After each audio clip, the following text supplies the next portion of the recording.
Hi friends, आज हम एक ऐसे शेयर के बारे में बात करेंगे जिसे आप स्विंग, ऑप्शन और लॉन्ग टर्म तीनों ही फॉर्मेट में यूज़ कर सकते हैं। अगर आप ऑप्शन ट्रेडर है तो दिसंबर महीने का 3500 का कॉल, जो आज लास्ट ट्रेड प्राइस था 19 रुपये 50 पैसे, वो लेकर भी चल सकते हो और उनका अगले 1 से 2 वीक में टारगेट 60 रुपये तक रहेगा।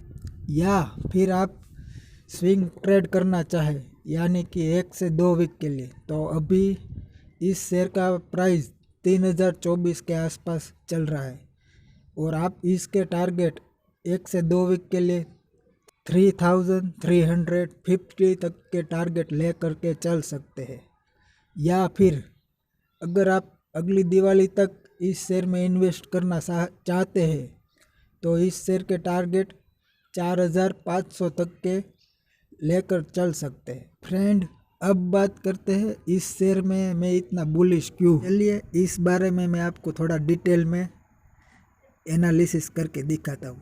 फ्रेंड, इस कंपनी का नाम है हीरो मोटर कॉरपोरेशन। कंपनी ने पिछले अक्टूबर महीने में 8.6 लाख यूनिट बाइक बेची थी, जो कि कंपनी की अब तक की सिंगल मंथ की हाईएस्ट सेल है। इसके अलावा अभी थोड़े दिन पहले न्यूज़ चल रही थी, कंपनी ने 32 डेज में 14 लाख के करीब गाड़ियाँ बेची। तो उसका असर इस जो नवंबर अभी चल रहा है, इसका सेलिंग डेटा अगले 3-4 दिनों में आएगा, तो उसमें इस महीने में भी काफ़ी बढ़त दिखाई दे सकती है कंपनी की मंथली सेल्स में। और जो अभी नवंबर महीना चल रहा है करंट मंथ, जिसका सेलिंग डेटा अगले 3-4 दिनों में आएगा और इसमें भी काफ़ी अच्छी बढ़त हमें ग्रोथ देखने को मिल सकती है, क्योंकि कंपनी ने जो थोड़े दिन पहले रिपोर्ट किया था कि 32 दिनों में 14 लाख से ज़्यादा गाड़ियाँ बेची थी, तो इसमें से कुछ हिस्सा इस मंथ में भी बेचा था, तो इस मंथ के डेटा भी काफ़ी पॉजिटिव रहेंगे। इसके अलावा कंपनी ने जो पिछली तिमाही यानी कि सितंबर तिमाही के रिजल्ट जो पेश किए, उसमें रेवेन्यू 24% बढ़ा था और एबिटा में भी 17% तक की बढ़त देखने को मिली थी और एबिटा मार्जिन भी पिछले साल के मुकाबले सुधर कर आया था।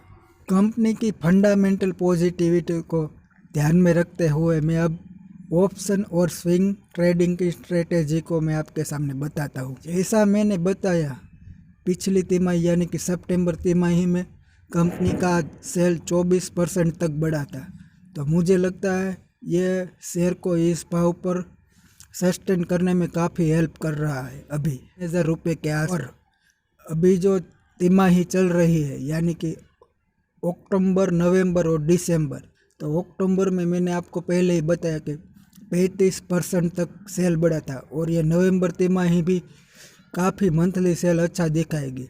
और अगले आने वाले मंथ यानी कि दिसंबर में क्रिसमस वगैरह त्यौहार है और इसके अलावा कंपनी का बयान है कि ग्राम्य और मध्यम शहरों से काफ़ी अच्छी डिमांड है, तो ये अगला आने वाला मंथ भी अच्छा रहेगा और इस तिमाही का रिजल्ट भी शानदार आने की मुझे उम्मीद है। इन सभी बातों को ध्यान में रखते हुए मैंने यहाँ पर कॉल ऑप्शन में ट्रेड करने का निर्णय लिया है, जो कि दिसंबर महीने का 3500 का कॉल रहेगा। उसका लास्ट प्राइस लगभग 19 रुपये 50 पैसे के आसपास था और मेरा ऐसा मानना है अगले 1 से 2 हफ्तों में वो 60 रुपये तक जा सकता है।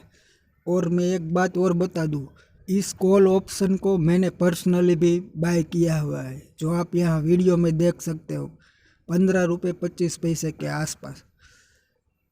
बट उस वक्त मैं वीडियो बनाने के लिए सक्षम नहीं था क्योंकि मार्केट चालू था।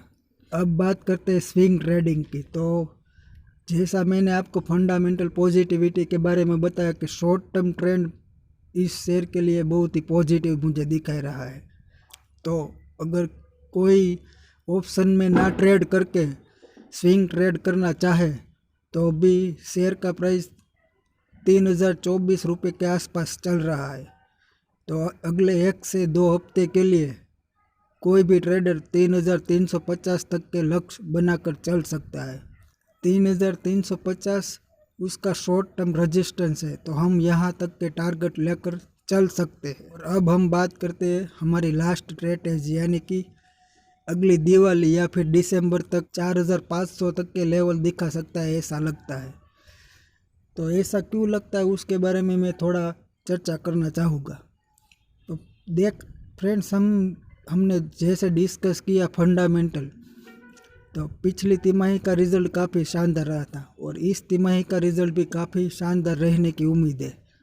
और ये डिमांड जो अभी रिवाइवल हुआ है वो अगले आने वाले 1-1.5 साल के लिए बरकरार रहने की मेरी उम्मीद है।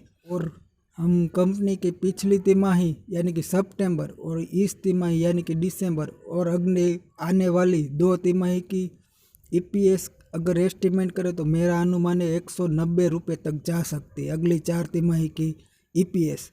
और मेरा अनुमान है कि इस कंपनी की अगले साल कम से कम PE रेशियो 24 तो होनी ही चाहिए।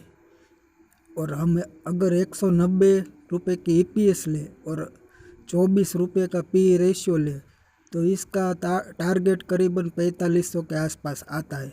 और फ्रेंड्स, मैं एक और बात बताना चाहूँगा कि इसकी कंपैरिजन में और जो हमारी इंडियन ऑटो सेक्टर में कंपनियां जैसे कि मारुति, तो 30-35 से ज़्यादा के PE पर ट्रेड करता है। और आइसर मोटर वो तो एक समय में 75 के PE पर भी ट्रेड कर रहा था। तो हम सबसे लोएस्ट PE अगर 24 का भी ले तो भी इस शेयर के टारगेट मुझे 4500 तक अगले आने वालों 1 साल में नज़र आ रहे हैं। तो फ्रेंड्स, मैंने यहाँ पर जो भी स्ट्रेटेजी बताई उसमें से आपको जो भी स्ट्रेटेजी में काम करना है तो आप अपने रिस्क पर काम कर सकते हैं और मुझे लगता है कि आपको अच्छा प्रॉफिट भी होगा। एंड लॉन्ग टर्म इन्वेस्टर के लिए मैं एक बात बता दूं कि अगर आप 1 साल के लिए इस शेयर में निवेश करना चाहते हैं तो आपको अगले आने वाली तिमाहियों के क्वार्टरली रिजल्ट पर क्लोजली वॉच रखनी चाहिए। मुझे ऐसा लगता है कि इस बार निफ्टी में टॉप 10 बढ़ने वाले शेयरों में हीरो मोटर कॉरपोरेशन होगा, ऐसा मेरा पर्सनली मानना है। एंड लॉन्ग टर्म इन्वेस्टर को डेफिनेटली इस शेयर में निवेश करना चाहिए, ये मेरा पर्सनल ओपिनियन है। अगर आप चाहें तो इस शेयर में बिंदास होकर अगले 1 साल के लिए निवेश कर सकते हैं। फ्रेंड्स, अब हम आज की वीडियो यहीं पर समाप्त करते हैं। मिलते हैं अगले वीडियो में।